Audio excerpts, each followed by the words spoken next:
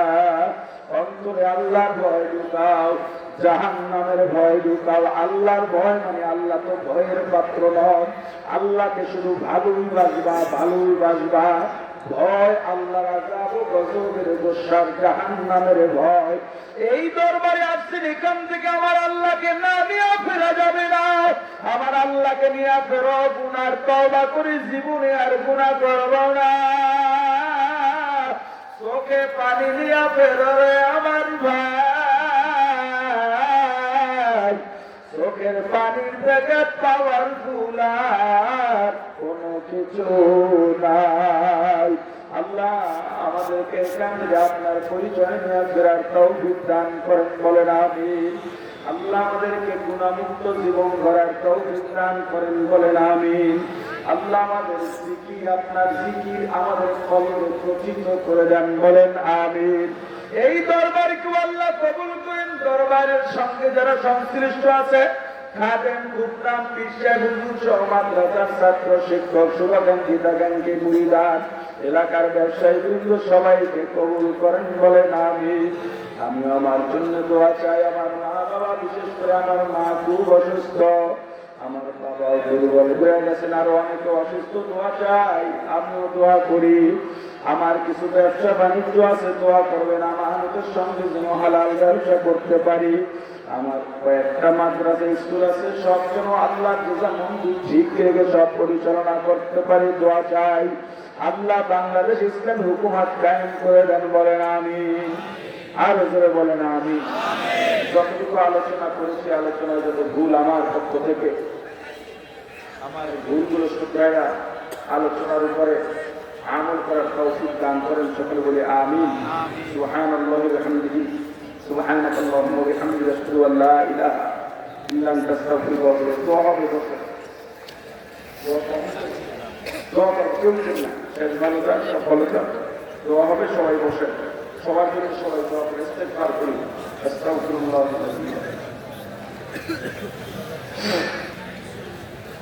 আল্লাহুম্মা সাল্লি